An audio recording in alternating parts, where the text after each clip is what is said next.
Olá pessoal, esse é o nosso segundo vídeo e o tema desse vídeo são as teses defensivas vinculadas à coação. Existem duas espécies de coação, a física e a moral. A lei prevê apenas a coação moral.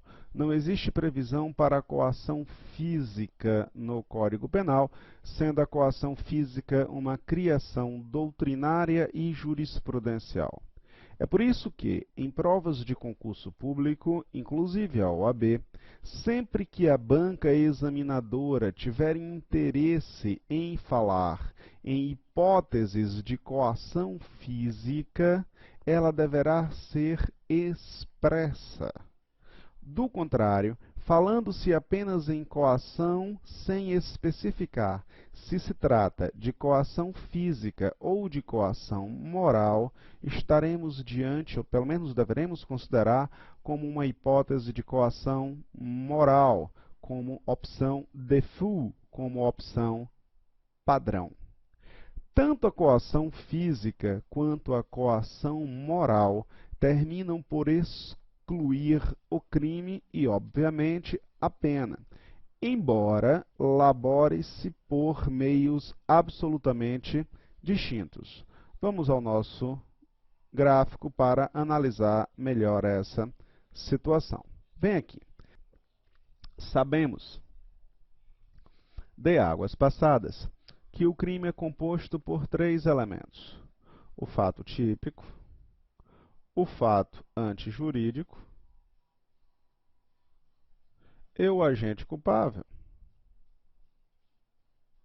Bom, tá muito bem desenhado não, né, pessoal? Mas acho que vai dar para a gente ver direitinho. Então, os três elementos do crime são o fato típico, o fato antijurídico e o agente culpável. Juntou os três elementos? Ótimo, nós temos crime. Faltou qualquer um dos três elementos, então, consequentemente, nós não temos crime. Sabemos também, da aula anterior, que o fato típico é composto de subelementos, a saber, a conduta, o resultado, o nexo causal e a tipicidade.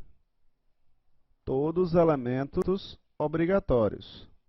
Assim como sabemos que o agente culpável, terceiro elemento do crime, é composto por imputabilidade penal,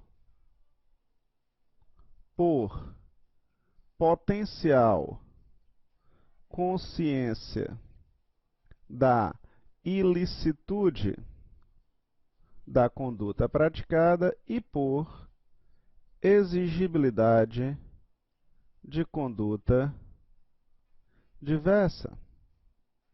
Todos elementos indispensáveis.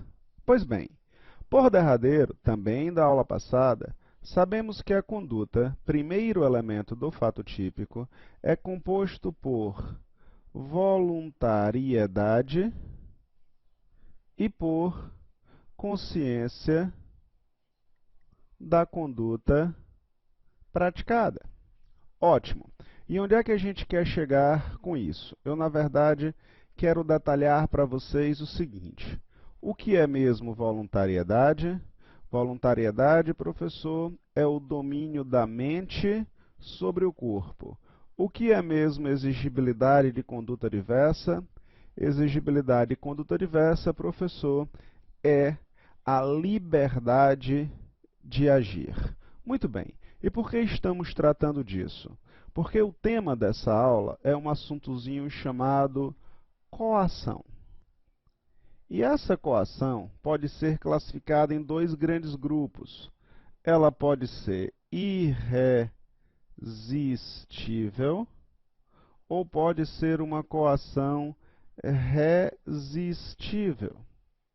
Então, vamos dividir essa coação em dois grandes grupos, como resistível ou como irresistível. E se irresistível ela for, ela poderá ser subdividida em coação física irresistível ou em coação moral irresistível, uma nova sub-ramificação.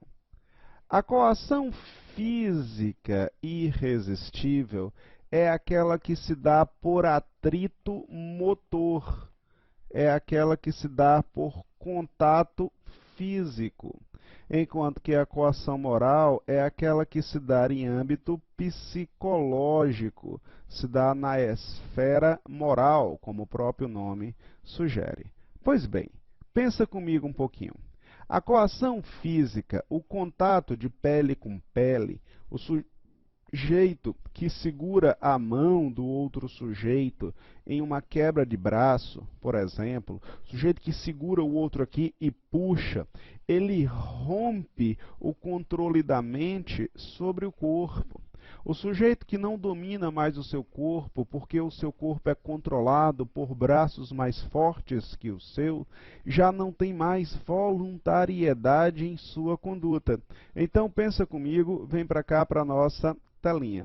Se a coação física é capaz de afastar a voluntariedade, sem voluntariedade não existe conduta. Sem conduta não vai existir fato típico. Sem fato típico não vai existir crime. Vamos colocar tudo isso no papel? A coação física afasta, sinalzinho de menos, a voluntariedade. Sem voluntariedade não existe conduta. Sem conduta não existe fato típico. Sem fato típico não existe crime. Consequentemente, sem crime não existe pena. Por outro lado, o sujeito que atua sob coação moral irresistível, esse sujeito tem sim voluntariedade. O sujeito que atua sobre coação moral, o sujeito que, por exemplo, está sobre a ameaça de perder a família inteira, a menos que ele subtraia patrimônio do banco em que ele trabalha, é uma coação moral. O sujeito que tem uma arma de fogo apontada para a cabeça e se diz, olha, ou você faz isso, ou então você morre, né? Esse sujeito ele faz porque a sua mente controla o seu corpo para que ele faça, né? Para que ele desenvolva aquela conduta. Pois bem, nessa linha de raciocínio, esse sujeito tem sim voluntariedade, ele dispara porque a sua mente controla o seu corpo para disparar, ele subtrai o patrimônio do banco porque a sua mente controla o seu corpo para subtrair o patrimônio do banco. O que você pode dizer, e penso eu, com razão, é que ele o faz sem liberdade, ele o faz mesmo sem ter interesse de fazê-lo, sem ter vontade de fazê-lo. É aquela história, a diferença entre voluntariedade e vontade. Então, na coação moral, vamos tomar, por exemplo, um sujeito que tem uma arma apontada na cabeça e que foi obrigado a matar uma outra pessoa. Vem aqui comigo na nossa louça eletrônica. Esse sujeito que teve a arma apontada para a cabeça, ele teve, sim senhor, voluntariedade. Tá um sinalzinho de verde para facilitar. Ele tinha consciência de que matava alguém. Então, se houve voluntariedade e consciência, houve conduta. Ele provocou um resultado, a morte de um inocente. Houve nexo causal entre a conduta e o resultado. E tudo isso está previsto em lei, ou seja, tem tipicidade, pois o artigo 121 se refere a matar alguém. É uma conduta antijurídica matar pessoas. Ele era imputável, pelo menos nada foi dito em sentido contrário, ou seja, ele tem mais que 18 anos e tem saúde mental, tem consciência de que matar é errado, mas eu posso afirmar por A mais B que a sua conduta não é livre, então ele não tem exigibilidade de conduta diversa. Sem exigibilidade de conduta diversa, ele não será um agente culpável. Se ele não é um agente culpável, ele não pratica crime. Bora colocar tudo isso no papel? Bora, professor. Bora lá. A coação moral irresistível é causa de extinção da exigibilidade de conduta diversa. Sem exigibilidade e conduta diversa não existe culpabilidade. Sem culpabilidade não existe crime. Sem crime não existe pena. Olha onde eu cheguei, olha onde eu queria chegar com os senhores desde o início. Tanto a coação física irresistível, quanto a coação moral irresistível são causas de exclusão do crime e, consequentemente, da pena.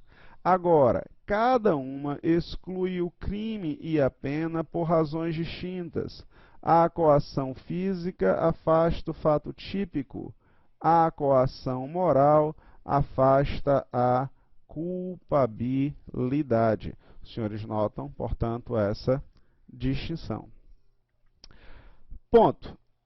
Tanto a coação física quanto a coação moral, portanto, são ótimas teses de defesa, desde que se tratem de hipóteses de coação irresistível. A questão, através do seu enunciado, deverá expressamente assim afirmar.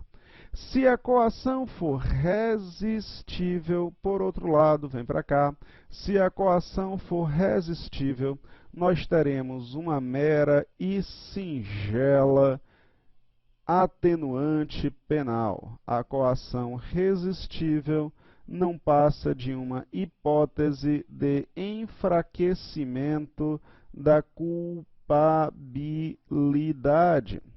Culpabilidade menor implica em existe crime, sim senhor, mas a pena correspondente a esse crime será uma pena menor. Nesse caso, estaremos diante da atenuante prevista no artigo 65, inciso 3º, a linha C do Código Penal. Então, é uma simples atenuante penal.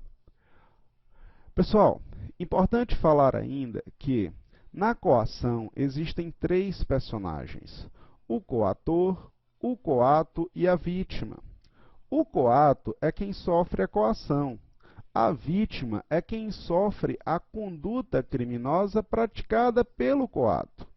Ora bolas, se o coato é quem sofre a coação e, por causa disso, ele não pode ser reprovável pelos seus atos, quem é que então será reprovável por ter praticado, quem é que vai pagar a pena pela conduta praticada contra a vítima? É claro que é o coator. O coator será responsabilizado na qualidade de autor mediato do crime. Chama-se autoria mediata aquela em que alguém faz uso de outrem inculpável pelos seus atos, por diversas razões. Uma delas é se esse agente inculpável estiver sob coação irresistível.